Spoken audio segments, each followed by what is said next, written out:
तो पिछले एपिसोड में हमने देखा कि उस एंजल के लूसीफर को डैड कहने के बाद लूसीफर ये साबित करने में लग जाता है कि वो किसी का डैड नहीं है और वो उन 4 आंटियों से मिलता है जिनके साथ गुलछर्रे उड़ाने के बाद उनको बच्चे हुए थे, लेकिन उनमें से कोई भी लूसीफर की लड़की नहीं होती। लेकिन लूसीफर को एहसास हो जाता है कि वो एंजल उसी की बेटी है और वो एंजल क्लोई के पास आकर उसे मॉम कहती है। तो चलिए अब आगे बढ़ते हैं। तो एपिसोड की शुरुआत में हम देखते हैं कि वो एंजल क्लोई को बताती है कि मॉम आज का दिन बहुत बुरा था, मुझे नहीं लगा था कि वो मुझे देखकर ऐसे रिएक्ट करेंगे, लेकिन वो कर भी सकते हैं, वो लूसीफर है। तो क्लोई पूछती है क्या तुम वही हो जो लूसीफर के पास आई थी, उसकी बेटी? तो वो एंजल कहती है हाँ, और मैं आपकी भी बेटी हूँ। और क्लोई उसे समझाने की कोशिश करती है कि उसकी सिर्फ एक ही लड़की है, वो है ट्रिक्सी। और फिर क्लोई को पता चलता है कि उस एंजल का नाम औरोरा है और उसका निकनेम रोरी है। तो क्लोई कहती है मैंने ये बात किसी को नहीं बताई, लेकिन अगर मेरी एक और बेटी होती तो मैं उसका नाम औरोरा ही रखती। क्या तुम सच में मेरी बेटी हो? तो रोरी कहती है हाँ। तो क्लोई पूछती है कैसे? तो रोरी कहती है ये थोड़ा कॉम्प्लिकेटेड है। और फिर हम देखते हैं अमीनाडिल को और वो फाइनल एग्जाम की तैयारी कर रहा होता है जो कि अगले दिन है। और डैन उसे उसके साथ टाइम पास करने के लिए कहता है, लेकिन अमीनाडिल कहता है कि कल मेरी एग्जाम है, मुझे पढ़ने दो। तो डैन उसे कुछ चीजें बताता है जो कि उसके काम आ सकती है और फिर वो वहाँ से चला जाता है। फिर एला वहाँ पर आती है और कहती है मैंने अपने जीवन की सबसे बड़ी मिस्ट्री सुलझा ली है और मेरे पास उसके सबूत है। तो अमीनाडिल पूछता है क्या? तो एला बताती है मेरा मौका नहीं मिल रहा और इस महीने ये मेरे साथ चौथी बार हो रहा है और ये कोई आम बात नहीं है। मैंने सोशल मीडिया पर डेटा एनालिसिस किया है और 7% से भी ज्यादा लोगों ने मौजा खोने के बारे में लिखा है और साउथ अफ्रीका में नदी खून के रंग की हो गई है और आसमान से मेंढक की बारिश हो रही है। इस सबसे साफ पता चलता है कि दुनिया खत्म होने वाली है। तो अमीनाडिल एला को ये समझाकर भेज देता है कि ये दुनिया खत्म नहीं होने वाली। फिर हम देखते हैं कि रोरी और क्लोई लूसीफर के पास आते हैं और लूसीफर को पता चलता है कि रोरी फ्यूचर से टाइम ट्रेवल करके यहाँ पर आई है और वो क्लोई और लूसीफर की बेटी है। और लूसीफर रोरी से सॉरी कहता है उसने पहले उसके साथ जो बर्ताव किया था उसके लिए। और लूसीफर रोरी से कहता है कि तुम्हें कोई गलतफहमी हुई है, मैं कभी भी अपनी बेटी को छोड़कर नहीं जाऊंगा। तो रोरी कहती है अगर आप जाते ही नहीं तो मैं यहाँ पर आती ही नहीं। और क्लोई कहती है हो सकता है कि तुम्हारी कोई वजह रही हो रोरी को छोड़कर जाने की। और लूसीफर पूछता है कि लेकिन ये हुआ कैसे? तो रोरी बताती है कि मैं बहुत ही बुरे वक्त से गुजर रही थी और मुझे लगा था कि हमेशा मेरी जिंदगी से गायब रहने के बाद आप जब मेरे पास आएंगे जब मुझे आपकी सबसे ज्यादा जरूरत होगी, लेकिन आप नहीं आए और मुझे आप पर इतना गुस्सा आया कि मैं यहाँ पर पास्ट में आ गई। और हमें पता चलता है कि रोरी ने खुद ही टाइम ट्रेवल की शक्तियों को जगाया क्योंकि वो लूसीफर को मारना चाहती थी, लेकिन वो यहाँ पर आकर ऐसा नहीं कर पाई और अब रोरी वापस फ्यूचर में भी नहीं जा पा रही। और फिर उनमें झगड़ा हो जाता है क्योंकि रोरी कहती है कि लूसीफर उसे छोड़कर चला गया था और लूसीफर कहता है कि मैंने ऐसा कुछ नहीं किया। तो क्लोई लूसीफर को शांत करने की कोशिश करती है और वो दोनों सोचते हैं कि आखिर लूसीफर रोरी को छोड़कर क्यों गया होगा। तो लूसीफर कहता है हो सकता है कि किसी ने इजराइल के ब्लेड से मुझे मार दिया हो और इसीलिए मैं रोरी को छोड़कर चला गया, यही एक वजह हो सकती है। तो मैं एक काम करता हूँ, इजराइल के ब्लेड को हेवन में लौटा देता हूँ, इससे मेरी बहन को उसकी ब्लेड मिल जाएगी और रोरी को उसका डैड मिल जाएगा, लेकिन तुम्हारी सुपर पावर्स चली जाएगी। तो क्लोई पूछती है क्यों?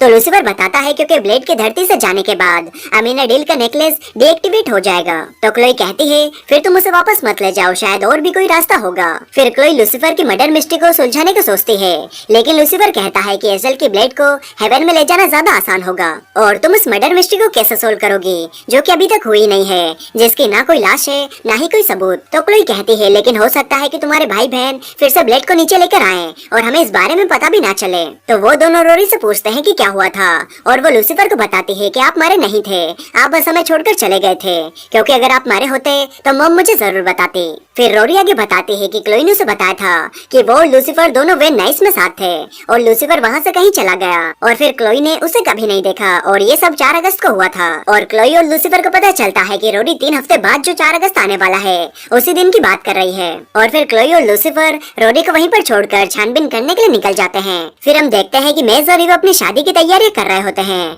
और रोरी वहाँ पर आकर उनसे मिलती है और उन्हें बताती है कि मैं लूसीफर और क्लोई की बेटी हूँ जो कि फ्यूचर से आई हूँ। फिर क्लोई और लूसीफर वे नाइस में जाते हैं और वहाँ पर उन्हें दांतों का एक हॉस्पिटल दिखता है और लूसीफर को लगता है कि वो उस डॉक्टर को जानता है, तो वो दोनों उस डॉक्टर से मिलने के लिए जाते हैं। और रिसेप्शनिस्ट के सामने लूसीफर क्लोई को बताता है कि शायद उसने उस डॉक्टर के साथ भी गुलछर्रे उड़ाए हैं, लेकिन उसे पक्का याद नहीं है क्योंकि उसने शायद मास्क पहन कर रखा था। फिर वहाँ पर वो डॉक्टर आती है और वो रिसेप्शनिस्ट ही उसका पति होता है और लूसीफर की बातें सुनने के बाद वो बहुत गुस्सा हो जाता है और अपनी वाइफ डॉक्टर को अपने अफेयर के बारे में बता देता है। लेकिन टीवी पर एड्स देखकर लूसीफर को समझ में आता है कि वो डॉक्टर को सिर्फ एड्स की वजह से ही जानता है और बेचारे डॉक्टर डॉक्टर के पति का फुद्दू कट जाता है और उसकी वाइफ उसे जॉब से निकाल देती है। तो वो बाहर आकर रोने लगता है और लूसीफर से कहता है ये सब तुम्हारी वजह से हुआ है, मैं तुम्हें मार डालूंगा। तो क्लोई कहती है शायद हमने गलती से तुम्हारे मर्डरर को क्रिएट कर दिया। तो लूसीफर कहता है मुझे एक डेंटिस्ट भी नहीं मारेगी बल्कि the great Lucifer morning star का अंत एक डेंटल रिसेप्शनिस्ट करेगा। तो वो दोनों कुछ करने का सोचते हैं जिससे कि वो इंसान लूसीफर को मारने के बारे में सोचना छोड़ दे।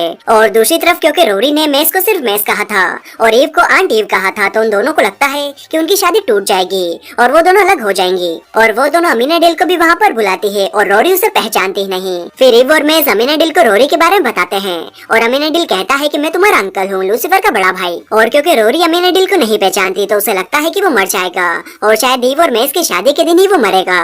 लेकिन फिर मेस कहती है कि तुम हम सभी के मजे ले रही हो ना, ऐसा कुछ भी नहीं होने वाला। तो रोरी कहती है आप तो समझ गई आंट मेस। और रोरी सभी से कहती है कि वो बस सभी से मजाक कर रही थी। और अमीनाडिल को रोरी से पता चलता है कि वो 2 दिन पहले फ्यूचर में आई थी। तो अमीनाडिल कहता है कि मुझे तुम्हारे आने का एहसास नहीं हुआ था, तो हो सकता है कि दुनिया में और भी ऐसी चीजें हो रही हो जिनका मुझे पता नहीं है। फिर हम देखते हैं कि लूसीफर उस आदमी को एक क्लिनिक देता है, पैसे देता है और उसे जितने कुत्ते चाहिए उतने कुत्ते देने को तैयार होता है ताकि वो लूसीफर को मारने का ख्याल छोड़ दे। लेकिन वो आदमी कहता है कि उसे सिर्फ उसकी वाइफ चाहिए।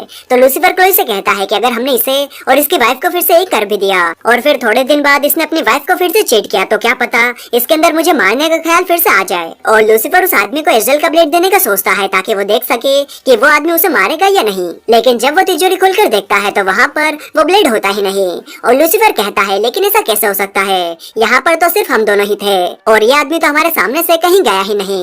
और फिर लूसीफर का शक जाता है रोरी पे और लूसीफर कहता है तो क्या मेरी बेटी ही मुझे मारेगी। और फिर वो तीनों जाते हैं लिंडा के पास और वहाँ पर लूसीफर और रोरी में झगड़ा हो जाता है। और लूसीफर रोरी पर इल्जाम लगाता है कि उसने ही एजल की ब्लेड चुराई है और वो ही लूसीफर को मारना चाहती है। तो रोरी कहती है अगर मुझे आपको मारना होता तो मैं यहाँ पर नहीं बैठी होती, अभी तक मार चुकी होती। और इसी झगड़े के चलते रोरी वहाँ से चली जाती है और लूसीफर और क्लोई भी वापस घर में आ जाते हैं। और क्लोई बताती है कि उसी ने एजल के ब्लेड को छुपा दिया था ताकि कोई भी लूसीफर को नुकसान ना पहुँचा पाए। और लूसीफर को लगता है कि शायद क्लोई ही उसे मार देगी, तो लूसीफर उस ब्लेड को हेवन में ले जाने का सोचता है। लेकिन क्लोई उसे वो ब्लेड नहीं देती क्योंकि उसकी वजह से ही वो बहुत स्ट्रॉन्ग फील करती है। तो लूसीफर उसे समझाता है कि ब्लेड की वजह से ही उसका खुद से कंट्रोल छूट रहा है और क्लोई से ब्लेड लेने की कोशिश करता है, लेकिन क्लोई उसे ब्लेड नहीं देती और लूसीफर पर अटैक कर देती है। और फिर उन दोनों के बीच में लड़ाई शुरू हो जाती है क्योंकि क्लोई अब कंट्रोल में नहीं होती और क्लोई ब्लेड लेकर लूसीफर के ऊपर बैठ जाती है और उसे मारने वाली होती है। तो लूसीफर कहता है कि लगता है हमने मेरे मर्डर केस को सुलझा लिया, शायद वो तुम ही हो जो मुझे मारेगी। तो क्लोई कहती है नहीं, मैं ऐसा कभी नहीं करूंगी। और क्लोई लूसीफर को वो ब्लेड दे देती है क्योंकि उसकी वजह से ही वो बेकाबू हो गई थी। और लूसीफर उसे समझाता है कि सब कुछ ठीक है। फिर हम देखते हैं कि अमीनाडिल एला के पास आता है और उसे पूछता है कि वो सुबह दुनिया खत्म होने के बारे में क्या बता रही थी। तो एला कहती है ऐसा कुछ नहीं था, मैं बस कुछ ज्यादा ही सोच रही थी। तो अमीनाडिल वहाँ से चला जाता है और हम देखते हैं कि एला ने एक बोर्ड पर चार्ट बनाकर रखा होता है जिसमें लूसीफर, अमीनाडिल और मेस की फोटो भी होती है। और एला को लगने लगा है कि लूसीफर डेविल है और अमीनाडिल एंजल। और वहाँ पर एक पेपर भी होता है और मेंढक के बारे में भी कुछ लिखा होता है। फिर हम देखते हैं कि लूसीफर एजल के ब्लेड को हेवन में ले जाने से पहले क्लोई से डैन को मिलवाने के लिए लाता है क्योंकि ब्लेड को ले जाने के बाद क्लोई की शक्तियाँ चली जाएगी और फिर वो डैन को कभी नहीं देख पाएगी। और लूसीफर डैन और क्लोई को एक साथ छोड़कर वहाँ से चला जाता है और वो जाता है मेस के पास और मेस से एडवाइस लेता है कि उसे अब क्या करना चाहिए। तो मेस कहती है कि उसे ये नहीं सोचना चाहिए कि जो हुआ वो क्यों हुआ, बल्कि उसे समझना चाहिए कि रोरी पर अभी क्या बीत रही होगी, उसे कैसा लग रहा होगा, वो कितनी अकेली है और वो रोरी का डेड होने के नाते सब कुछ कैसे ठीक कर सकता है। फिर हम क्लोई और डैन को देखते हैं और वो कुछ पुराने दिनों के बारे में बात कर रहे होते हैं और एक दूसरे के हालचाल पूछते हैं। और क्लोई बताती है कि उसे कितना बुरा लगा था जब डैन मर गया था और क्लोई डैन को ये सब बताई रही होती है कि तभी क्लोई को डैन दिखना बंद हो जाता है क्योंकि लूसीफर शायद ब्लेड को हेवन में ले गया है। और यहीं पर ये एपिसोड खत्म हो जाता है। और अगर वीडियो अच्छी लगी तो लाइक, कमेंट, शेयर, सब्सक्राइब सब कर देना यार, बिल्कुल फ्री है और मुझे भी सच में बहुत अच्छा लगेगा। तो चलिए मैं मिलता हूँ आपसे अगले वीडियो में, तब तक के लिए bye bye and take care.